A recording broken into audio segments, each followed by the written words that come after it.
The Mike Wagner Show is powered by Sonic Web Studios. If you're looking to start or upgrade your online presence, visit www.sonicwebstudios.com for all of your online needs. Sonic Web Studios specializes in custom web design, app development, social networking, search engine optimization, domain registration, email marketing, online stores, and more. Since our birth, we have been designing and developing immaculate websites and providing web solutions which are a cut above the rest. As a leading web designing enterprise, we have a team of extremely talented web designers who are well-focused and have the experience of working on multiple web developing platforms such as PHP, Magento, custom WordPress, and more. Sonic Web Studios has been helping businesses of all kinds, whether big, small, established, or startup, impress their audiences with exemplary web solutions. We don't just create beautiful and functional websites. We give you a complete online solution with the main goal of enhancing your yearly revenues. We aim to give your business the online exposure and brand acknowledgement that will help you in achieving increased conversions leading to profitable sales. Call 1-800-303-3960 or visit us online at www.sonicwebstudios.com to get started today. Mention the Mike Wagner Show and get 20% off your project. Sonic Web Studios. Take your image to the next level. Hey, it's Mike from the Mike Wagner Show. Thanks for tuning in to the Mike Wagner Show on Anchor FM. If you're interested in sponsoring my show, you can send me an email to the MikeWagnerShow@gmail.com, or you could also donate to the podcast. Just go to the Donate Listen site, and you can also donate whatever you like. Anchor is the easiest way to make a podcast. For those who are interested, Anchor can give you everything you need in one place for free, which you can use right from your phone or computer. We got creation tools, allows you to record and edit podcasts so it sounds great, and they'll distribute the podcast for you so it can be heard everywhere. Spotify, Apple, Google, many more. And you can make money from the podcast with no minimum listenership. So download the Anchor app for free or go to Anchor FM to get started. It's now time for the Mike Wagner Show, powered by Sonic Web Studios. Visit online at sonicwebstudios.com for all your needs. The Mike Wagner Show can be heard on Spreaker, Spotify, iHeartRadio, YouTube, iTunes, Anchor FM, Radio Public, and the MikeWagnerShow.com. Mike brings you great guests and interesting people from all across the globe. So sit back, relax, and enjoy another great episode of the Mike Wagner Show.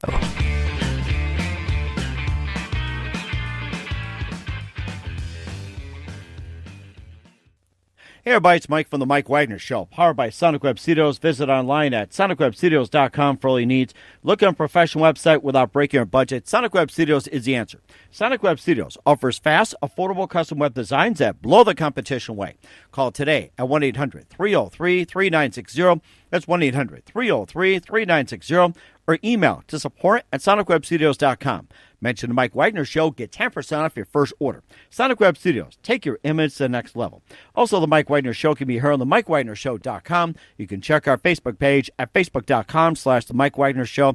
You can download and listen on Facebook, SoundCloud, Spreaker, Spotify, and iHeartRadio. Also on Anchor FM, Radio Public, iTunes, Google Play, Apple, Deezer, Stitcher, and more. Take the Mike Wagner Show with you on any mobile device. Subscribe to the Mike Wagner Show on the YouTube channel. Also follow the Mike Wagner Show on Instagram and Twitter today. We're here with a wonderful author from New York City, and not only he's an author of over 20 books, including his latest 6 Days of Shadows, he's also a full-time university administrator. So he's one of those rare types that enjoys what he does, dual careers, and really, really puts a lot of passion to what he does. He's been doing it for quite some time. And live, ladies and gentlemen, from beautiful New York City, he's the author of 6 Days of Shadow and many, many books. And just coming out of the best, ladies and gentlemen, from the university, Edward J. McFadden III. Edward, good morning, good afternoon, good evening. Thanks for joining us today.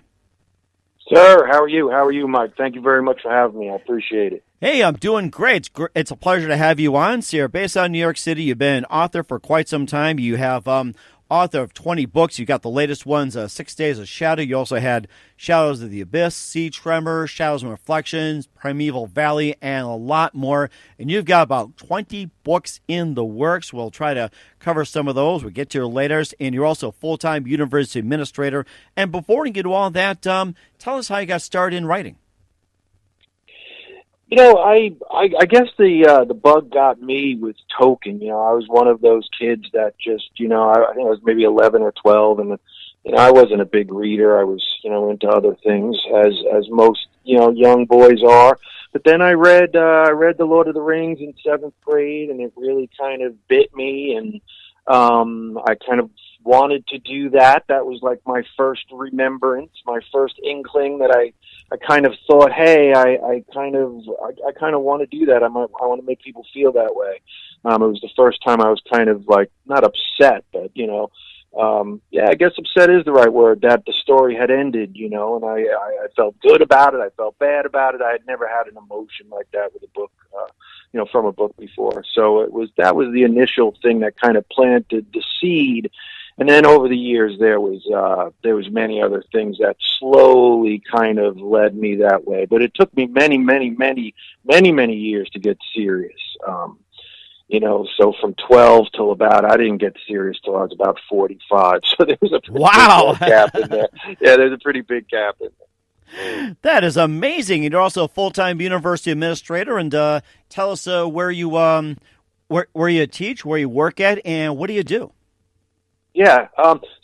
My other gig is I actually am not technically in New York City. I'm like right on the little outskirts there. I'm out on the island. And I work for Stony Brook University. I'm an assistant dean for the College of Arts and Sciences. I've worked there for, 20 plus years. And it's actually a very odd place to work right at the moment.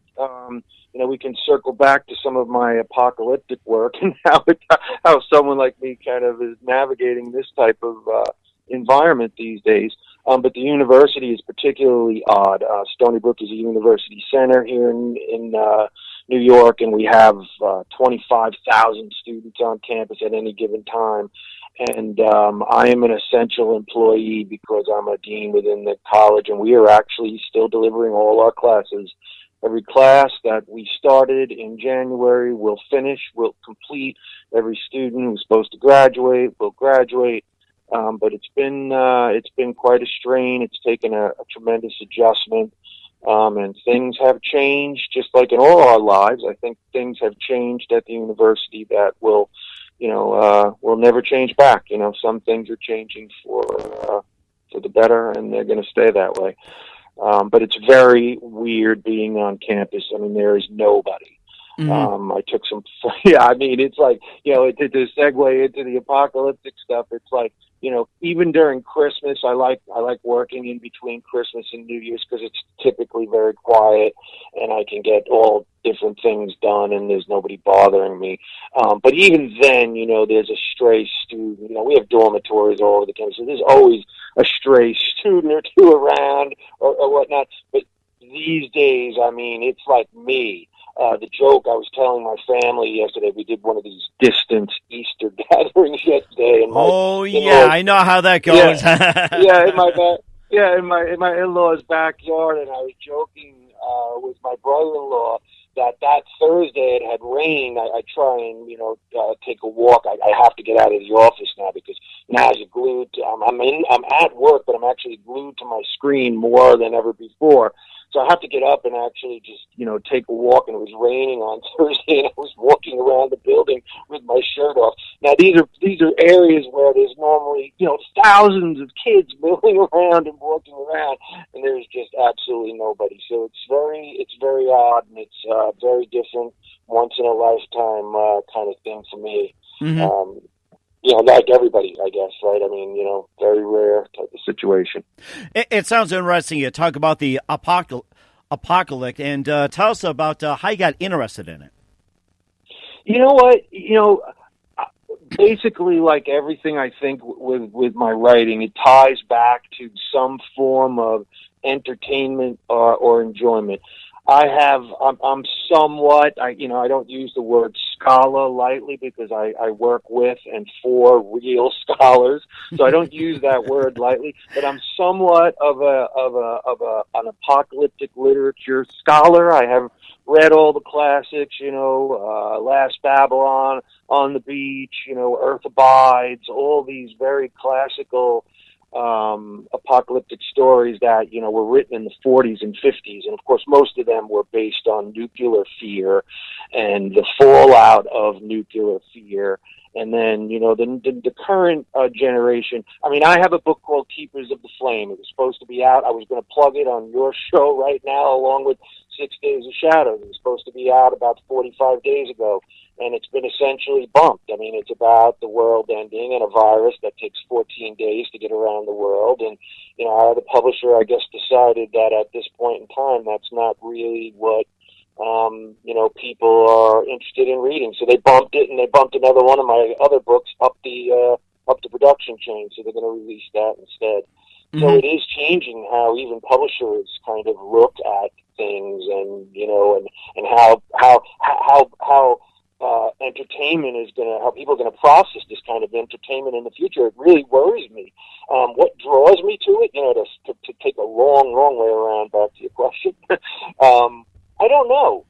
I guess there's something, like what draws you to horror, what draws you. I've never been into I'm not a blood and guts type of person, although my dinosaur thrillers and my sea thrillers do have a lot of, monsters and mayhem and stuff, because that's what those adventure books are kind of about. But when it came to my entertainment, I was never a Friday the 13th guy. I was never a Freddy Krueger guy. I was never, that wasn't really my thing. I think my horrors is, now I'm 50-something, I can say this, it sounds so deep. I think my horrors were a little bit deeper. I thought about what scared me a little bit more, and I think some of these apocalyptic concepts are incredibly scary, and the idea that a virus could spread all around the world before anybody even knows about it, which is essentially what this current bug has done. One of the many things that it's done with its long incubation period. It's very scary, because if it had been something a little more dangerous, not to downplay the danger of the current situation, because it's a nasty bug, but think if it was just a little bit nastier, And it's like, I think people have behaved so well. I've been so proud of the folks. They've impressed me. I really didn't think here in New York on Long Island that people were going to, New Yorkers are known for going their own way. And I think the worry here, the governor's worry, everybody's worry was that the folks wouldn't take it seriously, but they really have. And as a result, the curve seems to be flattening down, and that's fantastic, and that's good. So it's working, right? It's one of those situations where we did what we were supposed to do, and hopefully it'll spare a lot of people. But it makes it a little difficult to enjoy and or write or read apocalyptic fiction in this kind of environment, because you're kind of living it to a certain degree. When I take my walk on campus, I'm living it. There's nobody there. I feel like ish, and Earth abides. So it's eerie, and it's weird, eerie, and for a writer, it's actually not the end of the world. We don't mind being on our own. We don't mind being on our own. But but now every writer under the sun now has got, I got a great apocalyptic idea. So for the next 5 years, every publisher on the planet is going to be inundated with apocalyptic fiction. So it'll be interesting to see where it goes as a genre. It's making me think of that movie. What was it? The Day America Died? What was it? On Memorial Day? And I remember it was where it's like the snow and ice was up to like the highway signs in New York City. And I think Will Smith was in one where he's like the only human there. What was it? I can't. I Am Legend. I Am Legend. That's the name of it. It made me think of those two movies where it's like you're the only person out there, and it seems like we're living it right now, and it is kind of scary in a way. Yeah, it is, and and I Am Legend. I should have mentioned that Richard Matheson. That's a classic, end of the world kind of story. I have a book called Awake, actually, that's out there. It's what caught on, kind of got me going a few years ago, and it's about Southern Florida is quarantined, and the virus is like our current, except a little nastier, and it was caused by a synthetic drug, not by by, I don't want to say natural means. We don't really know COVID if it was natural or not. I think it was, but who knows.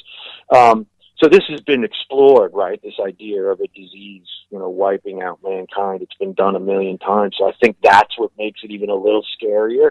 Like I feel like I've read this script yeah, you mentioned The Day After Tomorrow. You mentioned, I mean, there's so many movies you could kind of list, right, that have this idea, this concept. It was an old Twilight Zone episode way, way back, right, with The Last Man on Earth or whatever it was called.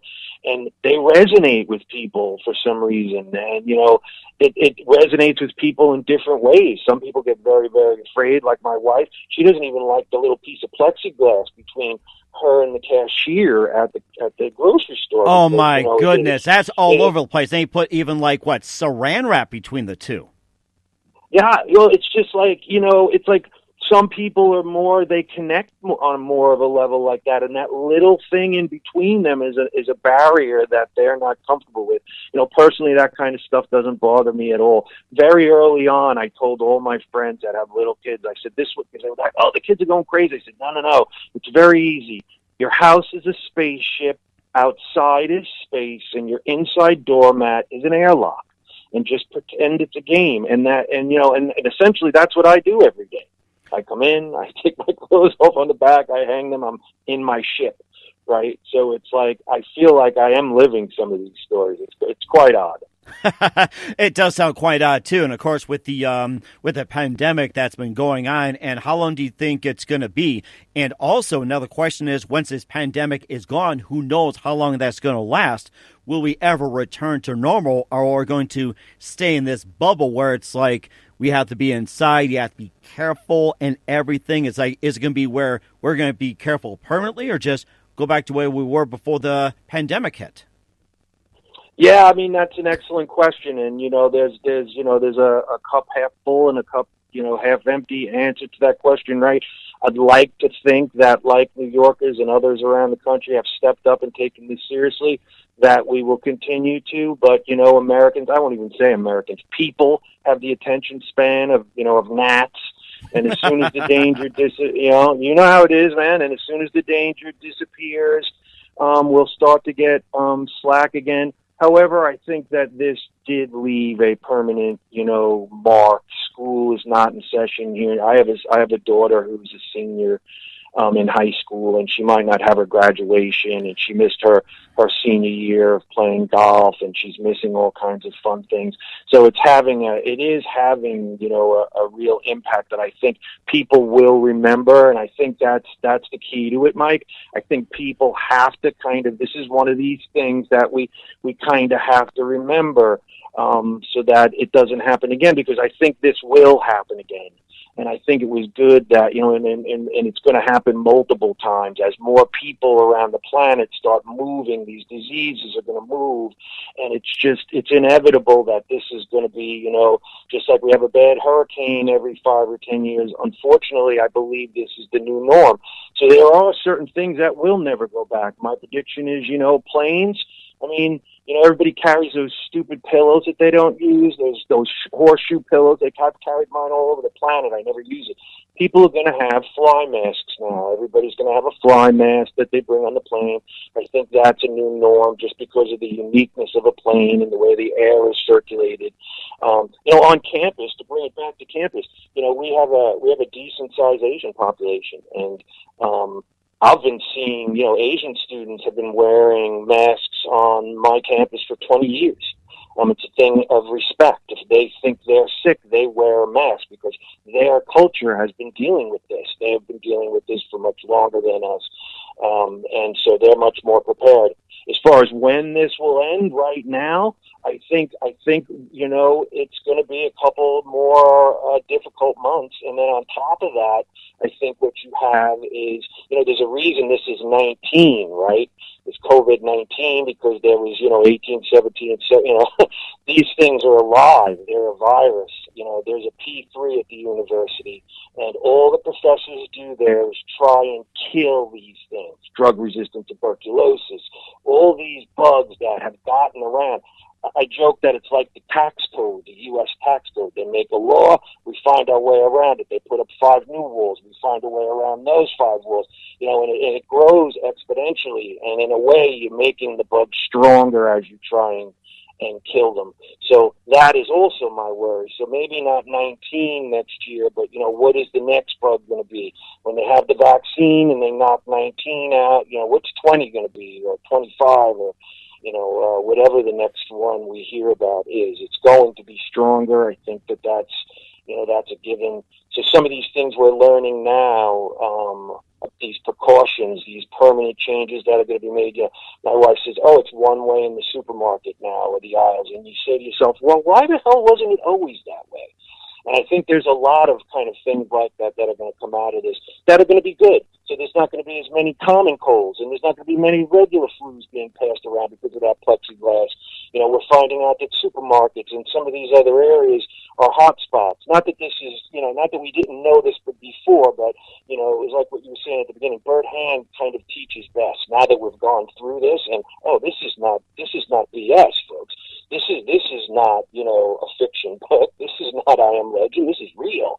So I think it will stick with people, and, hopefully it will stick with people enough that we'll be able to keep these things under control as they do come across, because I think it's inevitable that they will continue to do so. Mm-hmm. And of course, we'll keep up to date as well too on the apocalyptic matters as well too. We'll talk about your latest book, 6 Days of Shadows. But first, listen to the Mike Wagner Show at the MikeWagnerShow.com, powered by Sonic Web Studios. Visit online at SonicWebStudios.com for all your needs. Look at a professional website without breaking your budget. Sonic Web Studios is the answer. Sonic Web Studios offers fast, affordable custom web designs at below the competition rate. Call today at 1-800-303-3960. That's 1-800-303-3960. Or email to support at SonicWebStudios.com. Mention the Mike Wagner Show. Get 10% off your first order. Sonic Web Studios. Take your image to the next level. Also, the Mike Wagner Show can be heard on the MikeWagnerShow.com. You can check our Facebook page at Facebook.com/The Mike Wagner Show. You can download and listen on Facebook, SoundCloud, Spreaker, Spotify, and iHeartRadio. Also on Anchor FM, Radio Public, iTunes, Google Play, Apple, and more. Take the Mike Wagner Show on any mobile device. Subscribe to the Mike Wagner Show on the YouTube channel. Also follow the Mike Wagner Show on Instagram and Twitter today. We're here with Edward McFadden, the author of 6 Days of Shadows here on the Mike Wagner Show. He also had written about 20 books or so, also full-time university administrator over Stony Brook. And before we talk about your new book, 6 Days of Shadows, who are some of your favorite writers and authors growing up? Yeah. I mean, aside from Tolkien, I think I was hit with the two classical guys very early, and I'm grateful for that, Tolkien and Poe. And I think pretty much everything I do, there's a little thread in them. And then I kind of went through this drought, of my teenage years and my early 20s where I really didn't read much. And then, then I came on and I discovered a lot of guys. I discovered Stephen King. I discovered Hyacinth, and then I think that's another thing about, I do tend to write pretty specific kind of things, but my influences are pretty wide. Ray Bradbury, Joe Haldeman. One of my favorite books is The Dark Tower by King. I think it's incredibly imaginative, and it's actually a good tie-in to 6 Days of Shadows, because 6 Days is kind of like think of it like the Game of Thrones crossed with a little bit of Lord of the Rings, because there's quest element to it. But underlying it in this world is kind of this Dark Tower feel. And I don't know if you're familiar with Dark Tower, but essentially it was one of King's epic works. And it's kind of about a world that's deteriorated. Think of Earth like a few notches over, and it's kind of falling apart and deteriorated. You could call it post-apocalyptic almost. And it's one of his most interesting kind of settings, I believe, that he's done. So that's kind of the setting of 6 Days of Shadows, where it's, because there's magic involved, ultimately it's a fantasy. These people were given just enough to achieve a certain level, but then they can't kind of break through. So they have a certain, they can smelt metal, but they can't make complex devices. They've been intentionally kind of halted at this point where they've stagnated for a long period of time. So it's not like it's medieval like Game of Thrones, but it's also not science fiction. It's kind of caught, it's almost steampunkish. It's kind of caught in between there, where I made it obvious that, this didn't happen naturally. For some reason, this was like stopped right at this point. And I think I got that from King, and also from my my mystery side. I'm a big Robert B. Parker guy, and I was also going back even further. Another kind of tangent I got off on earlier in my career is I was a magazine editor. I was a publisher. I did a lot of conventions, and I got a chance to meet a lot of famous people. I worked with Roger Zelazny, Elmore Leonard, some of these really big, Larry Niven, some of these big guys. And it was really a pleasure just being around them because it was just a different time. It was before social media and stuff. Like, I'm that old. I'm talking like, early 80s, mid 80s, when, there was actually a small press and we printed things, there was printers and stuff like that. And, I had to go pick the stuff up at the mail, at the post office and all that kind of fun stuff. But I actually got to meet some of these people and actually speak to them. I'm looking at a bookshelf right now, and there's a book right on it right now that I'm holding that was hand corrected by Algis Budrys, who was a famous science fiction writer of the 50s. Wow. Yeah, I brought it up to him and I said, "Can you sign this for me?" And he got all pissed off, and he actually went through it and he hand corrected the 16 mistakes that were Malcolmitis. It's actually called Malcolmitis. Yeah. So there's some really cool stories, and unfortunately I got to meet a few of these folks that I consider icons, and that was really fortunate, because I don't think that happens anymore. I think the convention circuit has kind of really died down for a variety of reasons, or maybe not died down, but morphed. It's more media now, and games and movies, and the literature side of it has fallen off somewhat. But it's coming back with audiobooks.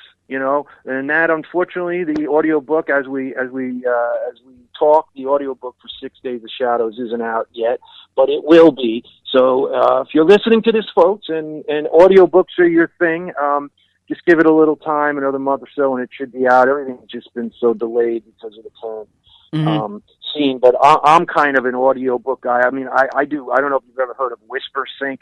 It's this thing that Amazon has, so you can buy the ebook and the audiobook, and it connects them. So it's like I can listen to a chapter in my car, and then I can come home and I can read a chapter on my phone. I can listen to a chapter at night before I go to bed, and it keeps everything synced. And to me, that, I think, is the future of the written word, making it easy for people to use time that they consider wasted. I mean, so you could listen to the same song in the car again on your way to work, or you can listen to a chapter in a book.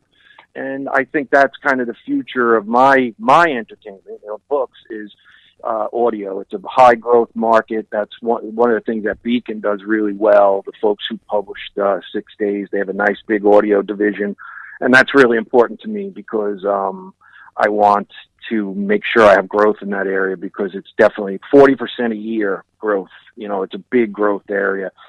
Tantor Audio, which is recorded books, bought a novel of mine last year, Throwback, and it's done really well. I mean, with each little thing, and it's not just making the little money too, it's also, having people actually read the books, and that's a thrill for me. There's so much noise out there. It's very difficult to break through, and, now, you got hundreds of reviews and hundreds of likes on your books and stuff. You start to see people actually reading them and enjoying them. To me, that's the most important thing. Unless you're very, very, very, very lucky, you're not going to get rich being an author, right? All the spoils goes to the top 1%. It's got nothing to do with skill. It's got nothing to do with story. It's got nothing to do with how hard you work. You get to a certain point in it, and it's luck. And I think many, many writers go their whole life basically living at the poverty level. And I had some very, very close friends that were in that boat. So I can tell you, there's guys and gals who win awards and they still have a tough time making rent. And there's something wrong with that. Somebody said it, I saw a meme or something, with all this going on, everybody said, the meme was, or the saying was, hey, when this is all over, don't forget, in the heart of it all, when you were most upset, you turn to entertainment. Don't forget that, because everybody always wants stuff for free. They want the book for free. They want the movie for free. Free. Who gets stuff for free, man? I don't get anything for free. So I hope people will remember that, when they went through this tough time, these books, these films, Netflix, they got you through. and pay the folks. It's hard work. And it sounds like you're doing a really good job of it as well too. How you look ahead when it comes to time and everything else. And you talk about Netflix and some of those social media. Are there any of your books that are in the process of being, like, say, on Netflix, Hulu, or like a web series, or even on YouTube, maybe as turned into some kind of movie or like a miniseries? Man, from your lips to somebody's ears, man. Yeah, no, unfortunately, no. And it's like, with each step, and it's even call them steps is like not right. With each like inch that I crawl, because that's what this industry feels like. And in your industry is no different. It took you years to get where you are, right? And you crawled inch by inch. And writing books is really no different. It's inch by inch. There is no overnight success, or it's very, very rare. The guy who wrote Bird Box had a bunch of books before that. You never heard of him. George R. Martin wrote the first, Game of Thrones back in like the 80s or something. Nobody heard of it until it was on HBO. Oh my goodness. So, yeah. I mean, so it's like, there's an element to all this that, I just put my nose down, and I try and do my work, and I try and get it done, and I try and do I split myself even further than, you mentioned at the beginning, the professional career and then the second professional career. Well, the second professional career, the writing career, I even split further, right? So I do these contract books, these adventure contract books, which tend to sell very well. And then I have, my For the Love books that I try and get out there that have a much broader appeal, that, maybe don't hit the genre specific nail exactly on the head. Those are a lot harder to sell. You got to find guys like Bobby at Beacon Publishing who are really looking for something different. They're looking for the opposite of what my contract publisher is looking for. My contract publisher wants me to write that to genre. They want X, Y, and Z to happen. To describe it, I'll tell you a funny story. So there was a writer, he passed away a few years ago. His name was Ed Gorman. He was a big writer. He was a New York Times bestseller, really, really nice guy. When he was, early on in his career, he was in advertising. He retired. He was writing full time, so he was like semi-retirement. But he needed money. And one of the first professional jobs he took was contract writing for a Western. But it was Western kind of like pornography. It was one of these like romance Westerns where there had to be sex and other things. Mm-hmm. So, he got this long outline, right? And this has to happen, that has to happen. So he said to me, Ed, what you do is you can make any story your own. So you figure out the story you want to tell, and then you lay it over whatever the genre is. So even with these contract books, although I say they're not, For the Love, I find a way to get my story in there. And as you go through and you read what people say about them, that's what makes me smile, because most of the people say, yeah, this is different than the typical, sea monster book or the typical dinosaur book. And that's cool to me. So trying to take these themes, stay on target, right? Stay on genre, because we want to sell books. We got to sell books. Otherwise, they won't publish my books. And yet still make it different enough and new enough that it kind of sparkles a little bit. And, I'm at the point now that's kind of what I'm trying to do. No movie breaks. I have a crime novel that I wrote, Quicksands, which I'm shopping around. It's kind of like Reacher meets Repairman Jack. It's really neat. But it's a totally new genre. And, so you mentioned all these other things I've accomplished, all these other little inches I've crawled. In the crime genre, I'm nothing. I got to start over again, just like some dude who, wrote his first word.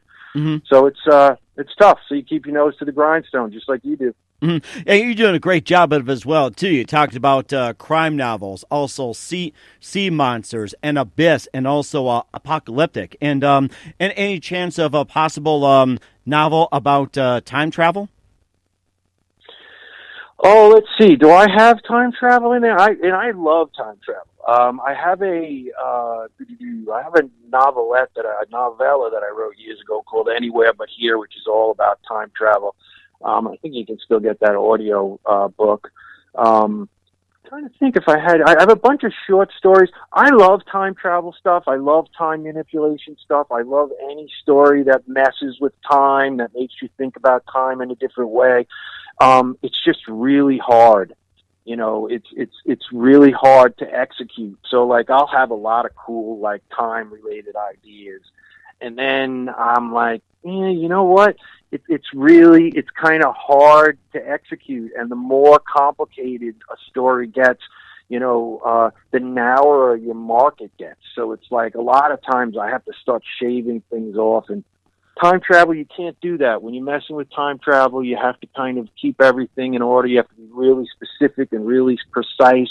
It's kind of like a certain kind of reader, too. Casual readers don't want to think all that much.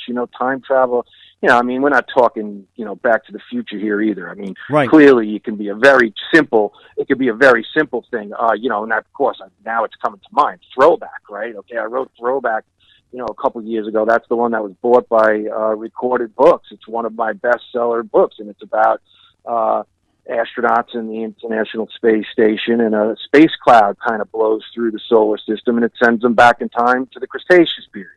And they romp around with dinosaurs. And there's a whole bunch of other things that happen, but the basis of the whole kind of story is time travel.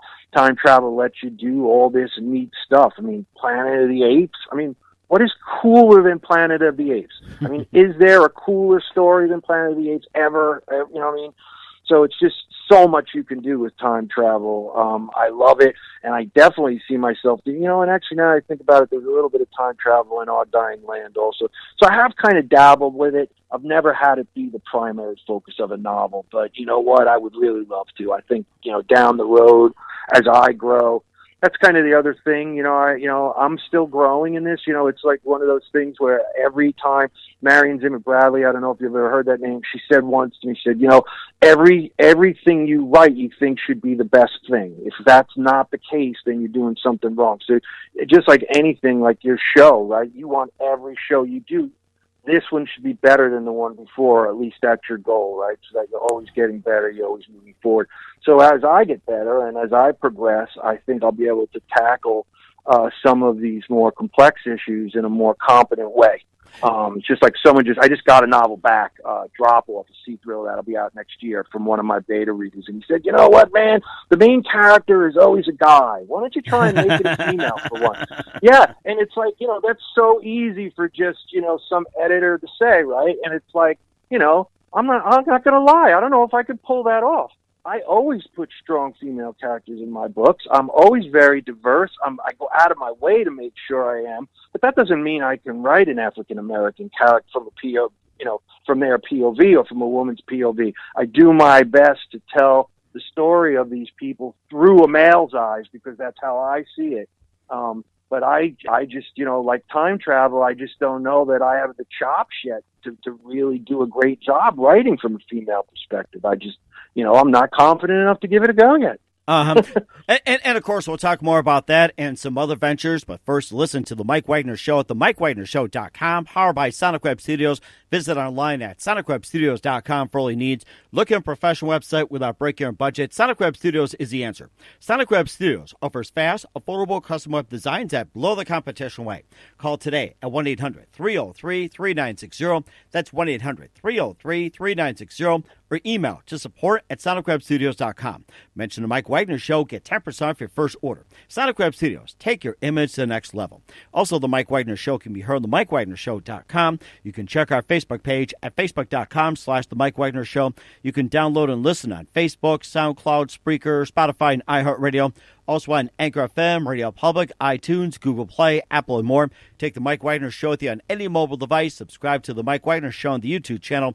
Also follow the Mike Wagner Show on Instagram and Twitter today. We're here with author Edward McFadden here on the Mike Wagner Show, the author of 6 Days of Shadows, which is currently out right now. He also wrote Shadow of the Abyss, Sea Tremors, Primeval Valley, and also Throwback, as we discussed. That's part of Beacon Books as well, too. And let's talk about Primeval Valley as well, too, as a follow-up to Throwback. And maybe tell us about that one, since Throwback was your practically your bestseller. Yeah, I mean, I think it was, and the one before that, The Breach, which was a sea thing, and I'm gonna, Primeval Valley is kind of like one of those books that sold really well, and I was worried about it. So, I want to circle back to that. But The Breach, which was my first sea thriller that I did for Severed, was actually #1 Amazon bestseller recently. It was awesome. They did a promotion, and there was a sale, and for a couple of glorious days, I was, up there above Stephen King on the bestsellers. But Primeval Valley, so there's 2 tracks on the adventure side. So like what Beacon does, 6 Days of Shadow, that's kind of just a fantasy, straight fantasy kind of novel. These other things I do are 2 kind of very specific tracks. It's called SF Adventure, and the monster has to be dinosaurs, so they're very dinosaur centric. The sea thrillers I do can be pretty much anything that I want, but it's got to have some type of sea monster or some type of monster involved in it. On the dinosaur side, I do, even within that, I do a couple of different tracks. And one is kind of my science fiction track, and that was Throwback. And I have 2 more books coming out in that track. One is Jurassic Ark, which is, again, that's the one that was bumped over the apocalyptic book. So that should be out pretty much any day. And I am in the middle of just finishing up a book right now called Jurassic Red. And these are in the vein of Throwback, where they have very heavy science fiction elements, and the monsters are dinosaurs. And then there's this other kind of dinosaur track, which they call Lost World. And it's kind of based on that novel, on Conan Doyle's The Lost World, right? They went to the Great Plateau and they saw dinosaurs, and that was, of course, back in the 30s or whatever. So getting to these lost worlds in reasonable ways is a little more difficult now than it was back then. Every inch of the earth has been pretty much explored. So finding new ways and hidden nooks and this and that. And that's pretty much what Primeval Valley is about. It's about a boy who's taken by a Velociraptor in the mountains of Colorado, and his father, of course, freaks out and goes on a hunt looking for him, and they find this small valley that had been covered by an ice sheet that had a thermal vent, all these once-in-a-lifetime kind of occurrences that allowed this ecosystem to survive for a lengthy period of time. And it's about this father as he goes on this desperate journey to kind of find his son. A lot of these things, I don't know how old you are, Mike, but, all this stuff for me, or a lot of it, comes from Land of the Lost. I don't know if you remember. I remember Land of the Lost. Yes, that was fantastic. Yes, that's right. Right, so now that to me.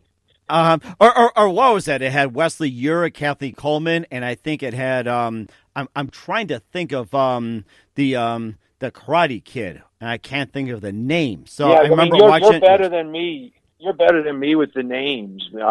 Geez, that's pretty good. I would have never gotten those names. And actually, but I can sing the song. And actually, I had those 3 on the on my show as well too, with Wesley Ure and also Kathy Coleman, and called Shaka as well too. So I have to look at the name on that, and it was just amazing, just what they did. And look back, it's like, whoa, what a piece of work. That's so funny. My daughter's nickname was Chaka for like the first couple of years of her life, because I forced her to kind of watch some of these things, because I knew that, she would never see them otherwise. And, it was really amazing going back and watching those old episodes with her, when I was, this is 10, 15 years ago now. So I was maybe 40 at the time, and it had been, quite a while since I had seen them, and man, they were still as much fun. And that's kind of the essence of a Lost World story, Land of the Lost, this place where doesn't make any sense that it exists, but it does, and all this cool stuff happened, and there's tons of people that love this stuff. And I try and lay my story over it. So I decide what kind of story I'm going to tell. And, a science fiction story is a story told in a strange place. That's all. It's the same story that you're going to tell anywhere else. It's just told in a strange place. Mm-hmm. And that's what a lot of these things are about, right? The setting really comes through. And you hide the fact that you just told a romance, for example. But it's Dino SF, but it's really a romance story when you dig down. And I think those multiple layers in the stories have why I've been successful in those really specific genres, because I just don't give them 80,000 words of shooting and fighting. I give them a real story in between the shooting and fighting, and I think people whether they realize it or not, they tune into that. So I think that's one of the reasons why Primeval Valley has done as well. But why I was nervous about it, because I didn't think, I always struggle with originality, and I think, any artist yourself, the show that you do, you're always looking for a way to be original, to be a little different, to put a new spin on something you've done 1,000 times. And, there's been 1,000 Lost World books, it's been done 1,000 times. So it's kind of daunting to think about, who the hell am I that I'm going to put a new spin on something that's been done that many times. So it can be daunting, but it's like anything else. Once you start telling your story and you get in the flow, you can give two writers the same outline and you're going to get two totally different books. Mm-hmm. And also another question that popped up on my head is that what precisely got you interested in sea monsters and dinosaurs? Yeah, so again, it was kind of a practical decision for me. I write in some of the other areas because I enjoy that. And then about, 3 years ago when I sold Awake to Severed Press, it did okay. It didn't do great. It wasn't exactly, they do zombie books, and Awake's not really a zombie book. It's more like I Am Legend. But they wrote me back and they said, look, this thing didn't do great, but you know what? We really like your writing. You're really good. Send us some proposals. And I started taking a look at some of the niche genres that they work in. And I chose Sea Monsters because I always loved that kind of stuff. Land of the Lost, Sigmund and Sea Monsters was cool too. The Croft brothers, right? Same show, same production folks. But I'm also a guy, I live, like I said, I'm right outside the city, but I'm really on an island. I live on Long Island, and I've spent my entire life on the Great South Bay. So I was able to slip into writing these sea thrillers, very, very easily because I'm out on the bay. I know boats, I know these kind of things. And then on the dinosaur side, I was able to use, again, I kind of honed in because of Severed and their niche markets. And then I took my science fiction background that I was telling you about, and I kind of brought that to bear on the dino thriller thing. So that's how I kind of got into those two niches. And then it just becomes, every time I write one, I'm just trying to be better every time. Mm-hmm. So I'm hoping every time they get a little better and they get a little different. And the underlying stories to them are all different. It's just, they all have a few common things. It's like any genre, any genre piece, that has specific elements that have to be there. Otherwise, it's, not part of that genre. Mm-hmm. Exactly it. And also, you'll have your two books, Sea Tremors and Shadow of the Abyss, involving sea monsters, and quickly tell about those. Yeah. So, so my first three were all kind of cataclysmic based. So the Breach, hurricane dragged the sea monster in Shadows of the, and that was here on Long Island, the only book I've ever set where I live. And I said, man, I want to do this better. So my second one was Shadow of the Abyss. A tsunami drags in the sea monster in that one, and that character is much more interesting. The character in The Breach is a Marine police officer. The lead character in Shadow of the Abyss is a guy named Splinter, and he's an ex-military guy living off the grid, kind of like a darkish Reacher kind of guy. And he works on a charter boat and then, goes after the monster. The third and last one in the kind of storm related is Sea Tremors, and that one's an earthquake, a fictional town in California, and the earthquake kind of shifts the land and cracks the crust, and a Goliath octopus type, squid type mutant comes up and tries to take out the town there. So that was those three. My next three are all going to be different. My one due out this year is called Drop Off, and it's set at the edge of the Blake Plateau out here in the Atlantic Ocean, where the water gets really deep, goes from about 300 feet to, pretty much all the way down to Challenger Deep, which is way, way down.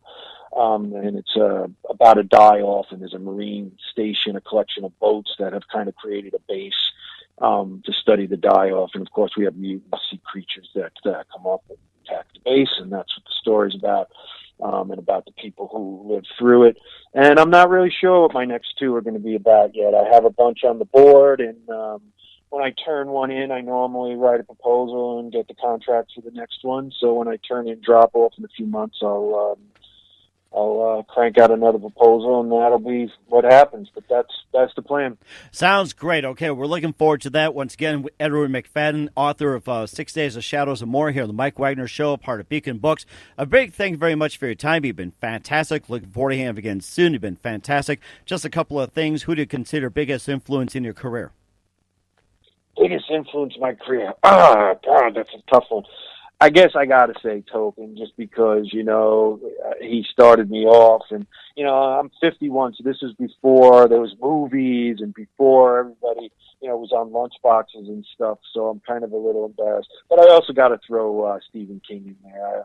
You take the formality of Tolkien in the loose way that King writes, and I think my style falls somewhere in between. Mm-hmm. And what's the best advice you can give to anybody at this point? Wow. Yeah. There's nice advice, which is what I said kind of to you at the beginning, which is, keep your head to the grindstone, keep pushing away.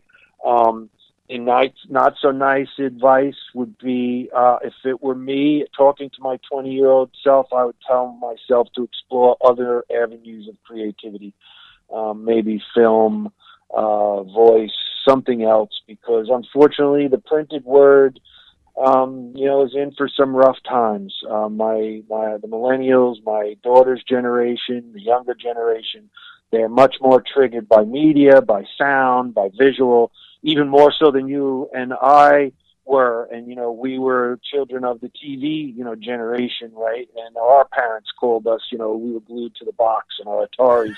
These kids are much more. So, like I said before, I think the real future of storytelling, at least in my line of work, is the audio books. So my hope is they continue to progress and get more advanced. And, there's these graphic novels, too, which seem to kind of worm through the middle. They're comic books, but they have a lot more words. I haven't read one. I haven't written one. But I think these types of things that kind of cross some of traditional lines into the new media are going to be successful in the future. And that's my challenge, to kind of bend myself to try and do some of these new things, as well as write books, old school style. Mm-hmm. And looking forward to what you have as well, too. Once again, Edward McFadden, the author of 6 Days of Shadows, here on the Mike Wagner Show, published by Beacon Books. Edward, a big thank you for your time. You've been fantastic. Looking forward to having you again soon. And once again, tell us about your upcoming projects. What's your website? How do people contact you? Where can people purchase your books? Yeah. Well, thank you very much for having me on, Mike. This type of opportunity, is fantastic. Getting the word out on any project these days is so difficult. And, having a platform such as yours is definitely helpful, and I look forward to being back. Hope I didn't get off on too many tangents. The easiest way, I think, to contact me, the Beacon website, www.beaconpublishing.com, has the current book, 6 Days of Shadows. You can always run right to Amazon.com. They pretty much have everything, and you can kind of even dig way back into my history and get some of the magazines I edited and some of the stuff I did in the 80s and 90s, which is fun to take a look at. And the ever-popular www.edwardmcfadden.com, which takes you right to the center of the action. Thank you again, Mike. I really appreciate it. That is fantastic. Ed, again, a big thank you for your time. You've been fantastic. Looking forward to having you again soon. Do us a favor. Keep us up to date. Love to have you back on 2020. You've been fantastic. Great. Thank you, sir. Have a good evening. Thanks for listening to the Mike Wagner Show, powered by Sonic Web Studios. Visit online at sonicwebstudios.com for all your needs. The Mike Wagner Show can be heard on Spreaker, Spotify, iHeartRadio, iTunes, YouTube, Anchor FM, Radio Public, and themikewagnershow.com. Please support our program with your donations at themikewagnershow.com. Join us again next time for another great episode of The Mike Wagner Show.